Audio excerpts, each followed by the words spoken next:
웰다잉을 통하여 웰빙을 완성합니다. 웰다잉TV 모리입니다. 오늘은 사후세계에 대한 이야기를 한번 해보려고 하는데요. 사람들이 죽음에 대해서 갖고 있는 두려움 중 하나가 바로 죽고 난 다음에 뭐가 있을까 하는 그 사후세계에 대한 두려움이 아닐까 싶습니다. 그런데 사후세계에 대한 이야기 중에 제가 제일 좋아하는 이야기가 하나 있습니다. 부처님 때의 이야기인데요. 재미있습니다. 그래서 오늘은 이 내용을 같이 한번 읽어보고자 합니다. 어느 날 한 젊은이가 울고불고 하면서 붓다에게 찾아왔습니다. 그는 완전히 자제력을 잃은 상태였습니다. 붓다가 그에게 물었습니다. 젊은이 무슨 일인가? 부처님, 어제 저의 연로하신 아버지가 돌아가셨습니다. 그래, 그걸 어찌하겠는가? 운다고 해서 다시 살아나는 것도 아니지 않은가? 맞습니다. 저도 알고 있어요. 운다고 해서 아버지께서 다시 살아나시지는 않을 겁니다.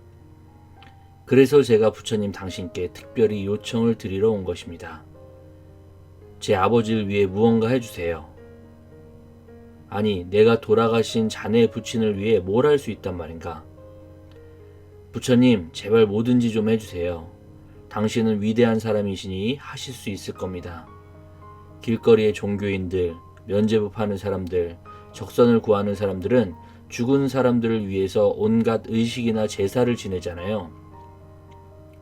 어떤 의식을 행하면 천국으로 향하는 문이 열리고 죽은 자의 영혼이 거기로 들어간 것, 입국 비자를 받는 거 말이에요.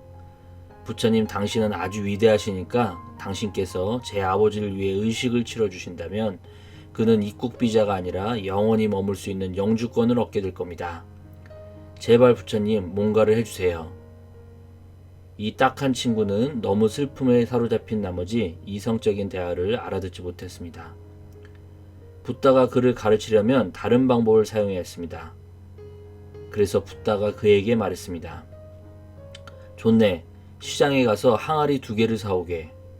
그 젊은이는 붓다가 죽은 아버지를 위해 의식을 치러주는 줄 알고 뛸 듯이 기뻐했습니다. 그는 시장에 가서 항아리를 갖고 돌아왔습니다. 붓다가 말했습니다. 자, 한 항아리에는 버터기름을 채우게. 젊은이는 그렇게 했습니다. 다른 항아리에는 자갈을 채우게. 젊은이는 또 그렇게 했습니다. 이제 항아리의 입구를 막게. 단단히 봉해야 하네. 젊은이는 시키는 대로 했습니다. 이제 저 연못 속에 갖다 놓게. 젊은이는 그렇게 했고 두 항아리 모두 연못 바닥으로 가라앉았습니다. 붓다가 말했습니다. 자, 큰 막대기를 가져와서 항아리를 깨고 열어보게. 젊은이는 붓다가 아버지를 위해 훌륭한 의식을 치른다고 생각하면서 매우 행복해했습니다. 고대 인도의 풍습 중에는 사람이 죽으면 화장터에서 시체를 장작 더미 위에 놓고 태우는 전통이 있습니다. 몸이 반쯤 타면 자식이 큰 막대기로 두개골을 깨트려야 합니다.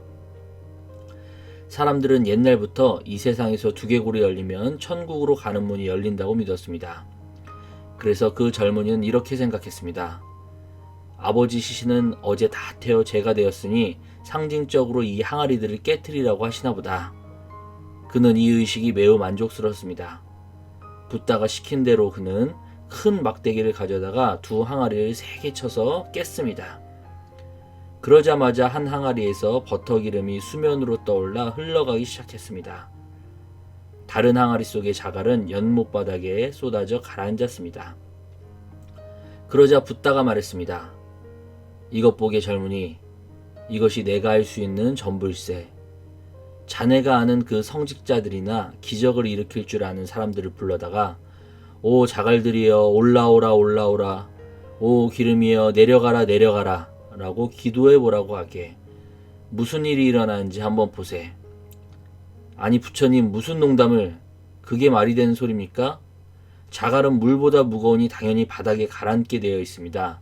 물에 뜰 수가 없다고요, 부처님. 이게 자연의 법칙이에요. 기름은 물보다 가벼워서 수면에 떠오르게 되어 있습니다. 가라앉을 수가 없어요. 부처님, 이게 자연의 법칙입니다. 젊은이, 자연의 법칙에 대해 참 잘 알고 있군 그래. 그런데 왜 이 법칙은 이해하지 못했는가? 자네 아버지가 생전에 자갈과 같이 무거운 업을 지었다면 그 과보로 가라앉을 것이네. 그리고 그가 생전에 기름과 같이 가벼운 업을 지었다면 떠오르게 될 것이네. 누가 그를 끌어내릴 수 있겠는가? 이 내용은 고엔카의 윗바사나 명상이라는 책에서 발췌하였습니다. 그리고 실제 부처님의 말씀을 엮은 경전에도 실려있는 내용들입니다. 그래서 부처님의 교화 사례 중 유명한 사례인데요. 실제 부처님의 생애를 담아놓은 그림책에도 실려 있습니다. 수업 시간 중에 사후세계에 대한 이야기가 나오면 꼭 이 이야기를 말씀드리는데요. 이 이야기를 통해서 죽음 이후에 과연 무엇이 존재하느냐보다 사후세계를 통해 우리는 지금을 어떻게 살아가야 할 것인가를 고민하는 것이 진정으로 사후세계가 우리에게 주는 의미가 아닐까 싶습니다. 죽음 이후의 세계만을 강조하는 종교는 참된 종교가 아닙니다. 현세의 삶을 어떻게 살아갈 것인가에 대해 제시하는 것이 종교의 참 본질입니다. 사람은 살아온 모습 그대로 죽음을 맞이합니다. 그런데 만약 죽음 이후의 세계까지도 지금의 삶에서 시작된다면 과연 우리는 어떠한 삶을 살아야 할지 고민해 봐야 되지 않을까 싶습니다. 제가 좋아하는 격언 중에 이런 말이 있습니다. 지금 있는 이곳에서 천국을 만들 수 없다면 세상 그 어디에도 천국은 없다. 인도의 철학가 오쇼 라즌시가 한 말입니다. 그 천국의 출발이 바로 우리의 오늘에서 시작되기를 바랍니다. 네, 그럼 오늘 영상은 여기서 마치도록 하겠고요. 다음 영상에서 유익한 내용으로 찾아뵙도록 하겠습니다. 웰다잉을 통하여 웰빙을 완성합니다. 웰다잉TV 모리였습니다. 구독과 좋아요, 알림 설정, 댓글은 큰 힘이 됩니다. 감사합니다.